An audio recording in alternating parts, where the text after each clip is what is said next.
To exclusive field report. నేను VSR Murthy. Details చూసేద్దాం. GVMC mayor పీఠాన్ని దక్కించుకున్న కూటమి పార్టీ బలోపేతంపై కేటీఆర్ ఫోకస్.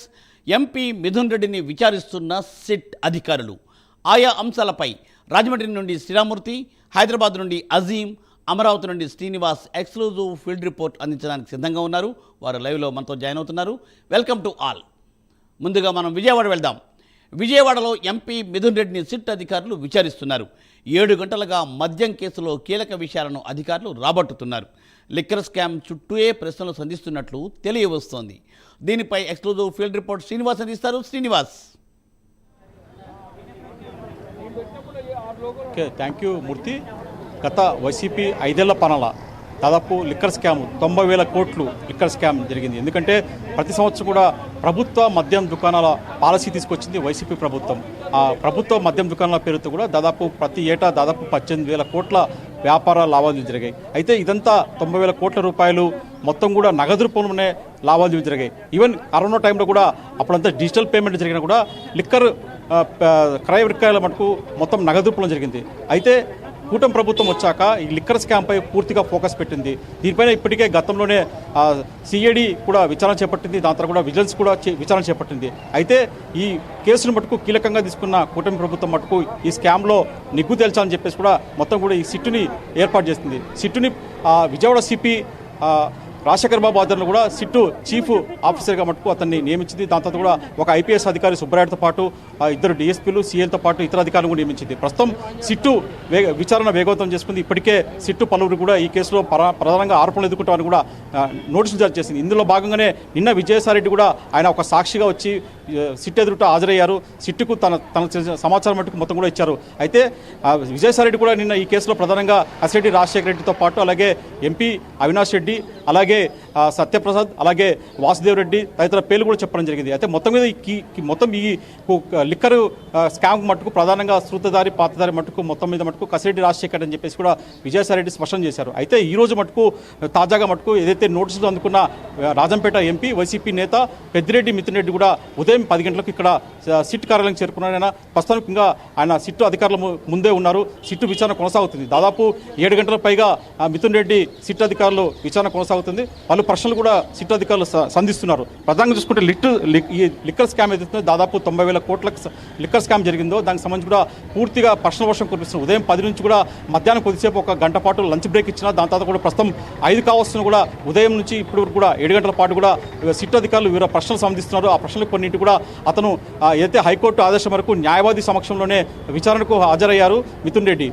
న్యాయవాది సమక్షంలోనే మొత్తం కూడా ఈ సమాచారం ఇస్తున్నారు. అయితే చాలా ప్రశ్నలు మటుకు వాళ్ళు సిట్ అధికారులు వేసినట్టు సమాచారం. ప్రధానంగా ఈ లిక్కర్ స్కామ్కి సంబంధించి కూడా పాలసీలో ఎక్కడెక్కడ మీరు భేటీ అయ్యారు, హైదరాబాద్లో భేటీ అయినప్పుడు మీతో పాటు ఎవరున్నారు, విజయవాడలో భేటీ అయినప్పుడు వీళ్ళంతా ఎవరున్నారు, అసలుకు అవినాష్ రెడ్డికి మీకు సంబంధం ఏమి, అసలుకు 100 కోట్లు విజయసాయిరెడ్డి ఏదైతే చెప్పాడో 100 కోట్ల రూపాయలు మీరు అప్పు ఎందుకు తీసుకున్నారు, ఎవరు నుంచి తీసుకున్నారు, అసలుకు దీని వెనకంటే మొత్తం కారణంలో ఏముంది, అసలు లిక్కరు డిస్టిలరీలు ఎక్కడి నుంచి వచ్చాయి, ఎవరు దిక్కునంత మీరు ఒప్పందాలు చేసుకున్నారు, దీనికి సప్లై ఎట్లా జరిగింది అని చెప్పేసి ఇలా రకరకాలుగా ఉదయం నుంచి కూడా క్వశ్చన్లు వేస్తూ వచ్చారు. వీటన్నిటి కూడా కొన్నింటికి మిత్రుడి సమాధానించడం, కొన్నింటికి దాటవేస్తూ కూడా అతను న్యాయవాది సమక్షంలో అతను నాకు తెలియదు అని చెప్పేసి కూడా చెప్పుకుంటూ వచ్చిన సమాచారం. మొత్తం చూసుకున్న మటుకు సిట్టు ప్రశ్నల వర్షం మటుకు చూపిస్తూనే ఉంది. అయితే ఇప్పటికే దీనిపైన కూడా సిట్టు విచారణకు సంబంధించి కూడా ఇప్పటికే కసిరెడ్డి రాజశేఖర రెడ్డికి సంబంధించి కూడా ఆయన కూడా నోటీసు జారీ చేశారు. ఆయన తండ్రి ఉపేంద్ర రెడ్డి కూడా నోటీసులు జారీ చేశారు. అయితే ఉపేంద్ర రెడ్డి కూడా నిన్న కసిరెడ్డి రాజశేఖర రెడ్డి తండ్రి కూడా నిన్న సిట్టు ముందుకు హాజరయ్యారు. అతను కూడా అతని తండ్రి కొడుకు గురించి రాజశేఖర రెడ్డి గురించి కూడా అతన్ని వివరాలు అడిగారు. రాజశేఖర రెడ్డి గురించి తన కొడుకు గురించి తనకు సమాచారం లేదని చెప్పేసి కూడా ఉపేంద్ర రెడ్డి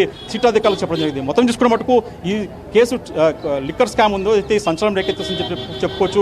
గత వైసీపీ ప్రభుత్వంలో కొందరు పెద్దలు ముఖ్య నేతలు కూడా ఈ అక్రమ ఆదాయంలో మటుకు వాళ్ళకి వాటాలు ఉన్నట్టు కూడా సిట్ అధికారులు భావిస్తున్నారు. ఈ నేపథ్యంలో మొత్తం అంటే క్షేత్రస్థాయిలో గ్రౌండ్ వర్క్లో పూర్తి సాక్ష్య ఆధారాలతో సహా మొత్తం సేకరిస్తున్నారు. దాని తర్వాత మటుకు ఈ త్వరలో ఈ కేసుల ఆధారాలు సాక్ష్యాల ఆధారంగా మటుకు అరెస్టు కూడా ఉండొచ్చు అని చెప్పేసి సిట్ అధికారులు భావిస్తున్నారు. ఎందుకంటే ఇందులో పెద్దల హస్తం ఉందని చెప్పేసి, అంటే మిథున్ రెడ్డితో కావచ్చు, అతను మాజీ మంత్రి పెద్దిరెడ్డి రామచంద్ర రెడ్డి తనయుడు, అతను ఎంపీగా ఉన్నాడు ప్రస్తుతం. పెద్దిరెడ్డి మిథున్ రెడ్డితో పాటు అలాగే ఇతర కొందరు కీలక నేతలు కూడా ఈ దీంట్లో ఉన్నారు. కసిరెడ్డి రాజశేఖర రెడ్డి ప్రధానంగా ఈ లిక్కర్ స్కామ్కు ఆయన వ్యూహరచన చేసినా మిగతా అందరూ అతను వెనక మటుకు పెద్దల మటుకు కొందరు అతన్ని ముందుకు పెట్టి ఇతను కొత్త కథంతో నడిపించినట్టు సమాచారం. ఏదైతే సరే మొత్తం కూడా ఈ స్కామ్కి సంబంధించి కూడా ఇప్పటికే ఆయన ప్రధానంగా ఆరోపణలు ఎదుర్కొంటారు. కసిరెడ్డి రాజశేఖర్ కూడా కొద్దిసేపటికి అతను కూడా స్పందించడం జరిగింది. అతను ఒక ఆడియోను కూడా రిలీజ్ చేయడం జరిగింది. తనకు ఏదైతే సిట్టు గతంలో 3 సార్లు నోటీసులు జారీ చేసిందని చెప్పేసి కూడా ఆ వాయిస్ రికార్డులో చెప్పడం జరిగింది. మొదట మటుకు తన ఇంట్లో లేనప్పుడు తన తల్లికి సిట్ అధికారులు నోటీస్ ఇచ్చారని చెప్పేసి చెప్పారు. దాని తర్వాత కూడా తనకు మెయిల్ ఐడి ద్వారా కూడా సిట్ అధికారులు నోటీస్ ఇచ్చారని చెప్పి చెప్పడం జరిగింది. అయితే వీటన్నిటిపైన కూడా తాను వెంటనే సిట్ అధికారులకు సమాచారం ఇచ్చాను, తాను స్పందిస్తాను, ఖచ్చితంగా సిట్టుకు హాజరవుతానని చెప్పేసి కూడా అతను ఆడియో రికార్డులో చెప్పడం జరిగింది. అయితే తాను ఇప్పటికే ఏదైతే తన న్యాయవాదుల సలహా మేరకు మటుకు తాను ఫస్ట్ పోరాటం చేస్తున్నాం, తనకు ఏదైతే రక్షణకు న్యాయస్థానం నుంచి ఎలాంటి రక్షణ వస్తుందో దాని ఆధారంగా చేసుకుని మాట తాను ముందుకెళ్తానని చెప్పేసి కూడా ఆయన ఆ ఆడియోలో స్పష్టం చేయడం జరిగింది. ఇప్పటికైనా హైకోర్టులో కూడా బెయిల్ వేసినట్టు కూడా స్వయంగా కసిరెడ్డి రాజశేఖర్ చెప్పడం జరిగింది. దాని తర్వాత కూడా అతను ఇప్పుడు ఇంకో కేసు కూడా సుప్రీంకోర్టు కూడా ఆశ్రయించడం జరిగింది. ఇలా అతను న్యాయ పోరాటం చేస్తూనే సిట్టు ముందుకు హాజరవుతానని చెప్పేసి రాజశేఖర్ రెడ్డి చెప్పడం జరిగింది. అయితే కసిరెడ్డి రాజశేఖర్ రెడ్డి మటుకు ఏదైతే విజయసాయిరెడ్డి ఇతను కసిరెడ్డి రాజశేఖర్ రెడ్డి పైన తీవ్రమైన విమర్శలు గుప్పించారు. ఎందుకంటే కసిరెడ్డి రాజశేఖర్ రెడ్డి ఒక తెలివైన క్రిమినల్ అని చెప్పేసి తనే పార్టీలోకి తీసుకొచ్చారని చెప్పేసి కూడా నిన్న విజయసాయిరెడ్డి చెప్పారు. అయితే ఆ పార్టీలో చేరాక అతను పార్టీకి ప్రజలకు నష్టం చేకూర్చేలా ఈ లిక్కర్ స్కామ్ చేశాడని చెప్పేసి కూడా విజయసాయిరెడ్డి స్పష్టం చేశారు. దీనిపైన కూడా కసిరెడ్డి రాజశేఖర్ కూడా స్పందించారు. ఖచ్చితంగా విజయసాయిరెడ్డి గురించి అతని నిజ స్వరూపాలు కూడా బయట పెడతాను, మీడియా ముందుకు వస్తాను, మీడియాకు మొత్తం విజయసాయిరెడ్డి చేసిన స్కామ్లని చెప్తానని చెప్పేసి కూడా కసిరెడ్డి రాజశేఖర్ రెడ్డి ఆ ఆడియో రిలీజ్ కూడా చెప్పడం జరిగింది. ఖచ్చితంగా విజయసాయిరెడ్డి ఒక బట్టెబాజు, అలాంటి వ్యక్తి నేను తాను చూడలేదు, అతని గురించి మొత్తం అతని స్కామ్ల గురించి అతని నిజ స్వరూపం కూడా బయట పెడతానని చెప్పేసి కూడా కసిరెడ్డి రాజశేఖర్ రెడ్డి ఆడియో రికార్డులో స్పష్టం చేయడం జరిగింది. మొత్తం చూసుకునే మటుకు ప్రస్తుతానికి మటుకు ఇక సిట్ కార్యాలయం వద్ద మనం ఉన్నాం. విజయవాడలోని ఈ సిపి కార్యాలయంలో సిట్ కార్యాలయం ఉంది. దీనికి సిట్ అధికారిగా ఉన్న రాజశేఖర్ బాబు అతనిలో ఇంకా ఏదైతే వైసీపీ ఎంపీ మిథున్ రెడ్డి విచారణ కొనసాగుతుంది. ఉదయం నుంచి కూడా అతను 7 గంటల పాటు కూడా ప్రశ్నోత్తరం కురిపిస్తున్నారు. ప్రస్తుతం అతన్ని చూసేందుకు కొందరు విజయవాడకు చెందిన నేతలు, వైసీపీ నేతలు కూడా దేవినేని అవినాష్ కావచ్చు, అలాగే తలసిరి రఘురాం కావచ్చు, అరుణ్ కుమార్ కావచ్చు, వీళ్ళందరూ కూడా కొద్దిమంది వైసీపీ నేతలు ఇక్కడికే అతని కోసం ఎదురు చూస్తున్నారు. మరి కాసేపట్లో విచారణ ముగిసే అవకాశం ఉంటుంది. Murthy, thank you Srinivas, thanks for update.